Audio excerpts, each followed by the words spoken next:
Olha, terça-feira vocês sabem que é dia de fatos da semana.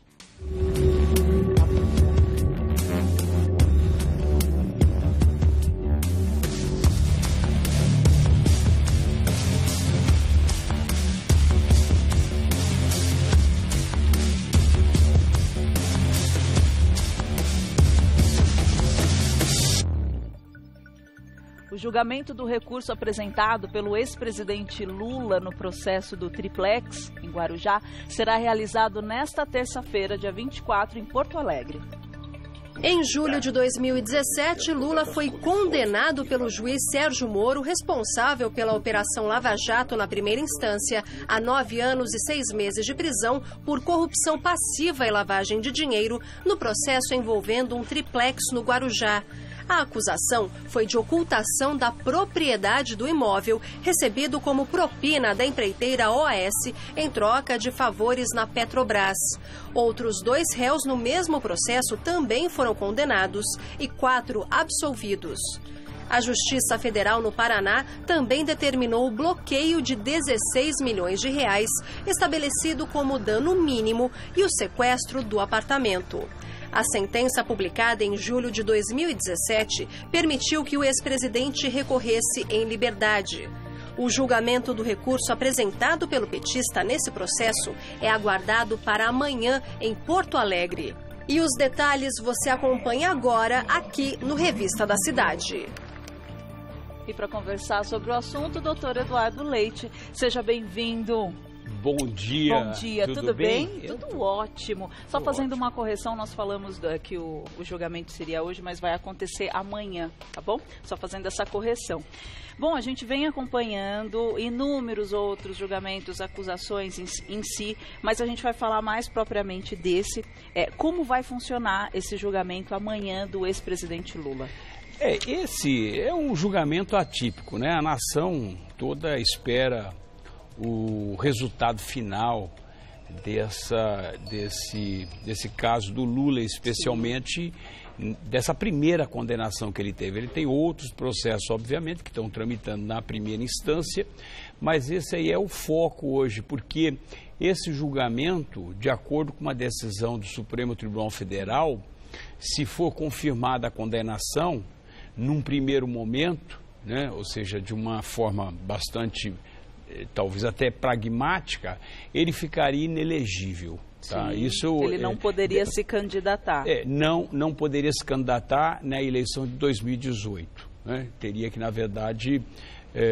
mas aí existem outros recursos, obviamente, que pode permitir, aí a justiça que tem que decidir, obviamente, que aí já não é mais a justiça comum, e sim a justiça eleitoral, né, que teria que decidir com relação a essa inegibilidade do Lula para disputar a presidência em 2018. Então, deixa eu ver se eu entendi. Então, cabe recurso, sim, mesmo depois, independente do resultado que a gente tem aqui, cabe recurso da parte do Lula. Só para nós temos que recordar uma decisão que teve do Supremo Tribunal Federal, que uma vez julgado num colegiado, ou seja, em segunda instância, que é o caso, que é o Tribunal Regional Federal da 4ª Região em Porto Alegre,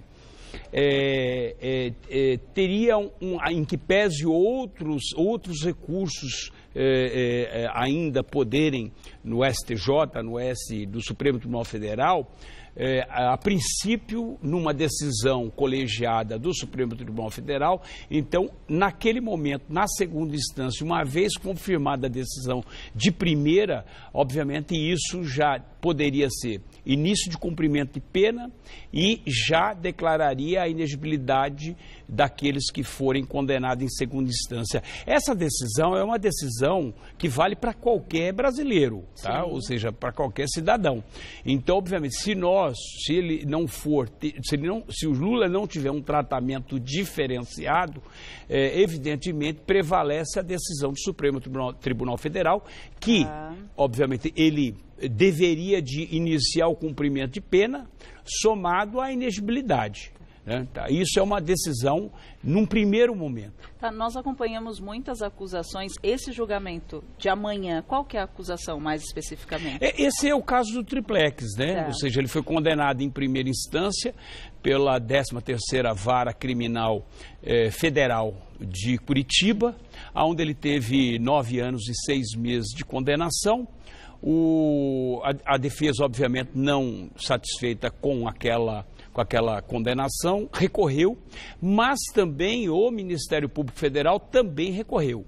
Tá? Então, há o recurso pela defesa e o recurso por parte da acusação, porque o Ministério Público Federal, ele quer um aumento, uma majoração da pena. Ele achou que 9 anos e 6 meses para os crimes praticados de lavagem de dinheiro, corrupção e daí por diante, né, seria uma pena muito branda. Então o Ministério Público recorreu. E aí agora a defesa, obviamente, quer a absolvição, porque alega que não existe provas de que teria configurado os crimes, né?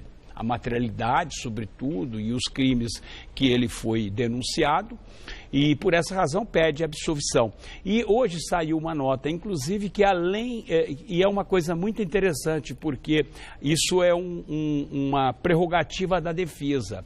Ela pode pedir, obviamente, a absolvição e, concomitantemente, pode pedir também qualquer decisão alternativa, até redução de pena, em que pese parecer uma coisa contraditória, mas a defesa pode pedir, né, que a gente chama princípio da eventualidade, ou seja, ela se amplia, tá? Então ele pede a absolvição e concomitantemente, se eventualmente não tiver a condenação, pode pedir a redução de pena, pode eventualmente até pedir a prescrição da pena em função da extinção da punibilidade. O que é isso? Que prescrição da pena e extinção da punibilidade. Só para ficar claro para o telespectador, o Estado ele tem um prazo para processar e punir o acusado, né, e o condenado, sobretudo.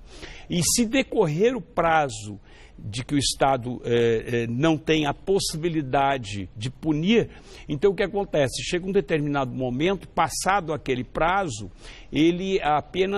há uma extinção da pena, ou seja, não há mais o que se cumprir a pena. Agora eu quero ressaltar, em que pese a defesa ter pedido, nesse caso específico, ela não está prescrita. A pena não está prescrita. Leva quanto tempo para prescrever? São vários prazos que você tem.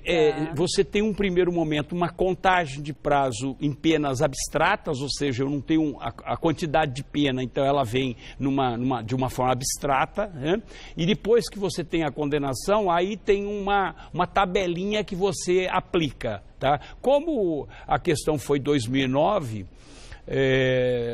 e de lá para cá, obviamente, tem o decurso do prazo. Então, nós estamos em 2017, nós estamos falando de 9 anos, então a alegação de que a defesa fez agora e que saiu hoje é justamente de que há uma extinção da punibilidade. Então, teoricamente, né, ou seja, teoricamente isso, o ex-presidente não teria mais pena a ser cumprida, tá?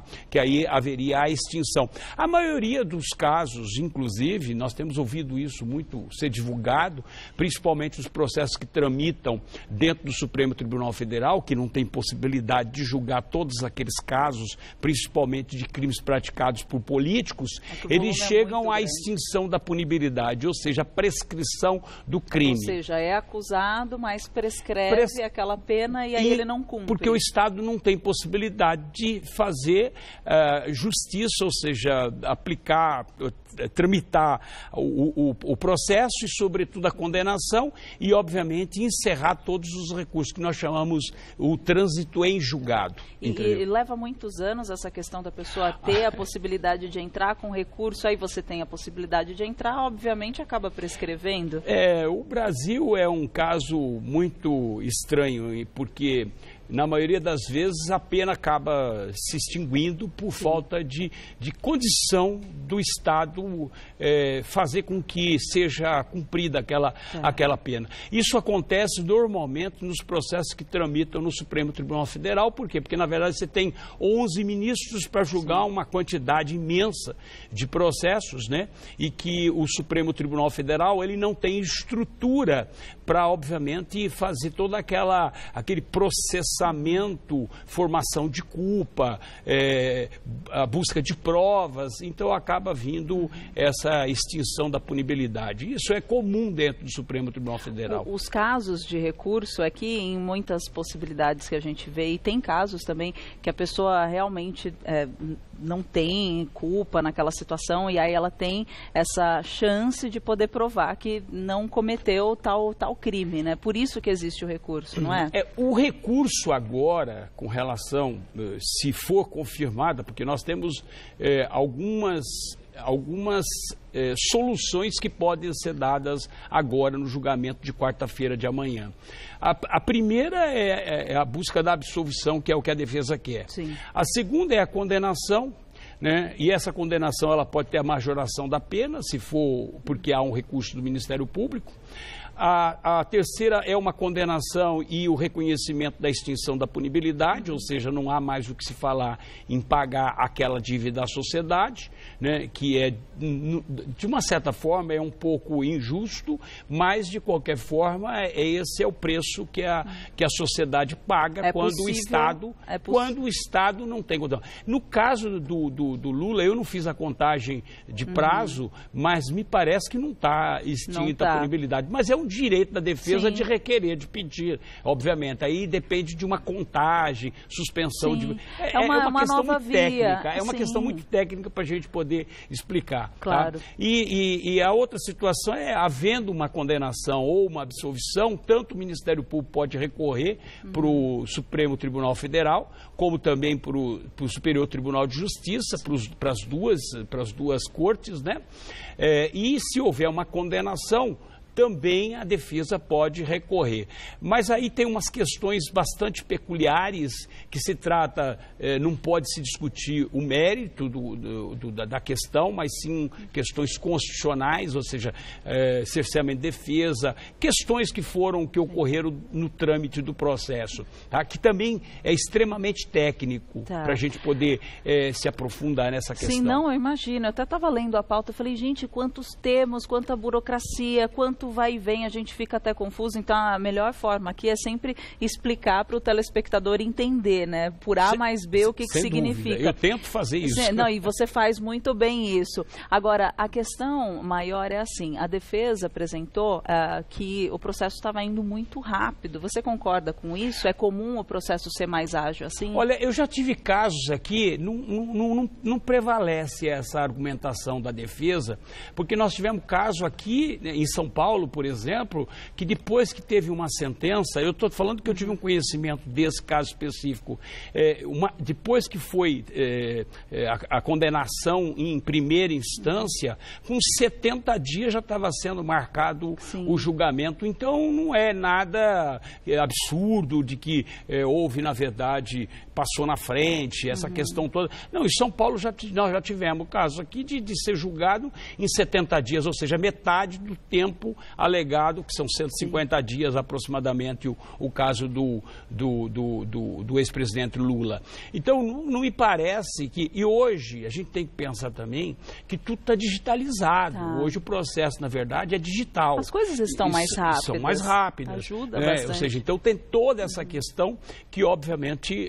então, não me parece que procede essa questão... Porque tem uma ordem, obviamente. E essa ordem ela tem que ser seguida, né? Se aquela turma, né, ela está com o trabalho, com os julgamentos acelerados, e há uma questão muito interessante que os processos da Lava Jato, todos eles foram julgados com muita celeridade, entendeu? Então, não me parece que essa é uma questão. Eu acho só, aí vem uma questão mais, eu diria, mais no aspecto social, que eu acho que a nação está cansada de ouvir esse processo, né? Eu acho que precisa realmente ter uma decisão para a gente poder, pelo menos nesse primeiro momento, colocar uma pedra em cima disso, se vai condenar, se vai ser preso, se não vai, se vai ser condenado, se vai ser absolvido, porque eu acho que a nação está pagando um preço muito alto em relação a toda a exploração por parte da mídia, por parte, de uma forma geral, e que, de uma certa forma, nós temos que dividir esse julgamento. Você tem o julgamento jurídico, judicial, né, e você tem o julgamento político. E quando você funde as duas coisas, que é exatamente isso, que é a pretensão que nós pudemos observar, eu acho que isso, a nação paga um preço muito alto. Eu acho que não pode se confundir. Quem vai decidir se o ex-presidente Lula vai disputar a candidatura, vai ser candidato à presidência da República em 2018, é um outro tribunal, que é eleitoral, que é o Tribunal Eleitoral. É ele que vai se posicionar se ele vai acatar aquela decisão em segunda instância, se não vai acatar, né? E ainda por cima, mesmo que ele venha a disputar, se ele vai ser diplomado, se não vai ser diplomado, entendeu? Então eu acho que a nação está pagando um preço muito alto por isso, né? Nós estamos pagando um preço exageradamente alto, né? Tem uma questão política envolvendo essa questão que chega a ser até transnacional, que envolve outras nações, né? Que acaba se envolvendo,